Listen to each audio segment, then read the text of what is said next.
SM স্টুডিওতে আপনাদের স্বাগত জানাই। আজকের পর্বে আমি আপনাদের জানাবো 2025 সালের উৎপন্না একাদশীর পূর্ণাঙ্গ সময়সূচি। উৎপন্না একাদশী বিশেষ গুরুত্বপূর্ণ কারণ এই দিন দেবী একাদশীর জন্ম হয়েছিল এবং এই ব্রত পালনের মাধ্যমে একাদশী ব্রত পালনের সূচনা হয়। উৎপন্না একাদশী ব্রত পালনের মাধ্যমে ভগবান বিষ্ণুর কৃপা লাভ এবং সমস্ত পাপ থেকে মুক্তি লাভ করা যায় বলে মনে করা হয়।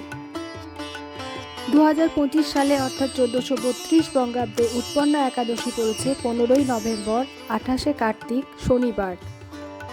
একাদশী তিথি শুরু হবে 27শে কার্তিক 14ই নভেম্বর শুক্রবার রাত্রি 3:45 মিনিটে। একাদশী তিথি শেষ হবে 28শে কার্তিক 15ই নভেম্বর শনিবার রাত্রি 4:22 মিনিটে। পারণের সময় 29শে কার্তিক 16ই নভেম্বর রবিবার সকাল 10:39 মিনিটের মধ্যে। এটি হলো 2025 সালের উৎপন্না একাদশীর পূর্ণাঙ্গ সময়সূচি।